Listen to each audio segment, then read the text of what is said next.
रेवाड़ी में छात्रा ने प्रिंसिपल पर लगाए अश्लील हरकत करने के आरोप। रेवाड़ी के मीरपुर गांव स्थित institute of medical science college की नर्सिंग की छात्रा ने कॉलेज के प्रिंसिपल पर लगाए हैं अश्लील हरकत करने के आरोप। धारवेड़ा थाना पुलिस में इसको लेकर शिकायत भी दी है। प्रिंसिपल विकास यादव मौके से फरार है। महिला छात्राओं को कोई सुरक्षा के इंतजाम नहीं है, छात्राओं ने लगाए हैं गंभीर आरोप। बता दें कि इंस्टीट्यूट में शराब की खाली बोतलें भी पाई गई है। जी हां, प्रिंसिपल मौके से फरार है। छात्रा ने प्रिंसिपल पर आरोप लगाए हैं अश्लील हरकत करने। मैं मीरपुर में पढ़ती हूँ, जीएनएम का कोर्स कर रही हूँ मिम्स मेडिकल इंस्टीट्यूट में। मेरे प्रिंसिपल ने मेरे साथ गलत हरकत करने की कोशिश की थी। उन्होंने मेरे को बुलाया नीचे फ़ोन करके कि मैंने उनको इन्फॉर्म किया कि सर एक लड़की की तबीयत ख़राब है, क्योंकि उन्होंने हमें हेड गर्ल बना रखा है कॉलेज का, इसलिए हमें उनको सारी बातें बतानी पड़ती है। कोई भी लड़की आ रही है या जा रही है या किसी की तबीयत ख़राब है तो मैंने उनको इन्फॉर्म किया कि एक लड़की की कंडीशन ख़राब हो रखी है, उसकी ज़्यादा तबीयत ख़राब है, तो सर मेडिसिन का क्या है। तो वो ये बोले कि भाई हॉस्पिटल में फ़ोन करके पूछ लो जिसकी ड्यूटी लग रही है और उनसे बोलो कि मेडिसिन है या नहीं है।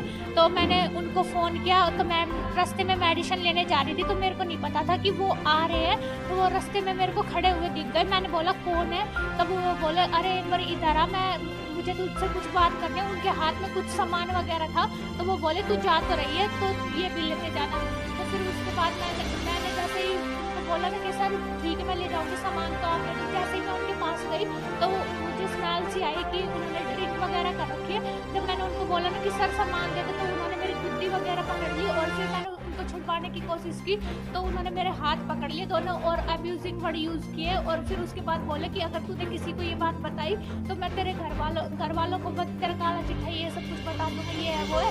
फिर उसके बाद अब्यूजिंग वर्ड यूज़ करके बोले कि तेरा करियर बर्बाद कर दूंगा, तू किसी को कुछ भी नहीं बताएगी। फिर उसके बाद मैंने जैसे तैसे करके मैं भाग गई वहाँ से। फिर उसके बाद मैंने ऊपर आके मेरी जो फ्रेंड थी तो उनको बताया। मैंने हॉस्टल में किसी को भी नहीं बताया था, उन 2 लड़कियों के अलावा, और उन लड़कियों को सारी बात पता था। उसके बाद मैं डर गई थी, उसने करियर की धमकी दी थी ना, इसलिए।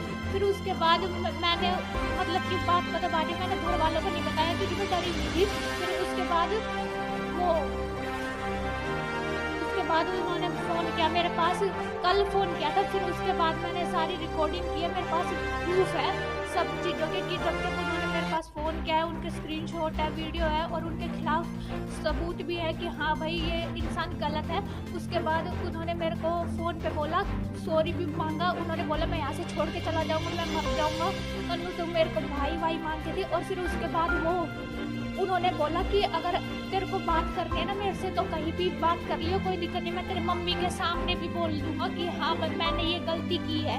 फिर उसके बाद मैंने बोला मेरे को आपसे कोई मतलब नहीं है, मैं पुलिस स्टेशन में ही अगले दिन आपसे बात करूँगी, जो भी बात होगी वहीं पे होगी, मैं आपसे कोई बात करना नहीं चाहती, मेरा आपसे कोई मतलब नहीं है। उसके बाद उन्होंने बोला कि ठीक है। तो फिर उसके बाद मेरी फ्रेंड ने मेरे को सजेस्ट किया तू फ़ोन कर और बोल उनको कि आप मेरी मम्मी से सारी बात बता दो। तो मैंने उनको बोला कि सर आप बोल रहे थे ना कि हाँ मेरी मम्मी को सारी बात बता दोगे, आपने जो हरकत मेरे साथ की है। तो फिर उसके बाद जब मैंने दोबारा फ़ोन किया तो वो पलट गए अपनी बात से। वो बोले कि अरे मैंने क्या हरकत कर दी, क्या कर दिया, मैंने तो कुछ किया ही नहीं, मैंने क्या ज़बरदस्ती कर दी तेरे साथ, क्या बकवास कर दी, ये सब बोला उन्होंने मेरे को। कितनी तारीख की घटना है ये सोमवार को हुआ था, 22 तारीख को उन्होंने ये हरकत की थी। उसके बाद मैं डरी हुई थी इसलिए मैंने किसी को नहीं बताया, मेरी 2 दोस्त के अलावा।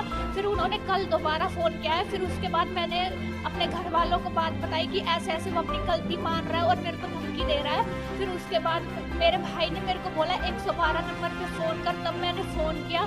फिर 112 आई, उन्होंने मेरे से पूछताछ की, मेरी फ़ोटो वगैरह खींची और फिर उन्होंने ओनर वगैरह है जो हमारे वहाँ पे उनसे बात की कि भाई ऐसे वहाँ पे ना तो भाड़ वाड़ है, ना कोई कंट्रोल है, वार्डन भी नहीं है हमारे में जो हम अपनी बात किसी के सामने रख सके, फीमेल भी नहीं है वहाँ पे जिनसे हम अपनी कह सके कि भाई हमारे साथ ऐसा कुछ हो रहा है। और भी लड़कियाँ हैं उनके साथ भी बहुत कुछ हुआ है। पुलिस को सूचना देने के बाद कितनी देर बाद पुलिस वहाँ पर पहुँची? पुलिस तभी की तभी आ गई थी, 10-15 मिनट में से पहले ही आ गई थी। तब मेरे घर वाले आ गए थे ना, मेरे घर वालों से पहले भी वो पहुँच गई थी वहाँ पे। क्या कहना चाहेंगे आज मामला आया है? आज एक लड़की जो MIMS नर्सिंग इंस्टीट्यूट है मीरपुर में, वहाँ पर नर्सिंग की पढ़ाई करी तो सेकेंड ईयर की छात्रा है वो। उसने आज आके दरख्वास्त दी है कि उसके साथ जो इंस्टीट्यूट का प्रिंसिपल है बाई नेम दरख्वास्त दी है कि उसने मेरे साथ अश्लील हरकत की है। एप्लीकेशन थी जिसकी कार्रवाई अमल में लाई जा रही है। दरख्वास्त दी बस अभियोग उनके करके आगामी कार्रवाई की जाएगी। सर क्या कुछ इसके अलावा जो आरोप लगाए हैं उसमें जो है ना एक उसने एक वीडियो मोबाइल की क्लिप दिखाई इसने सुनने के लिए, जिसमें वो उससे आवाज़ साफ नहीं आ रही, माफ़ी मांगने के लिए कह रहा है कि मेरे को माफ़ कर दो, कोई बात नहीं, गलती हो गई।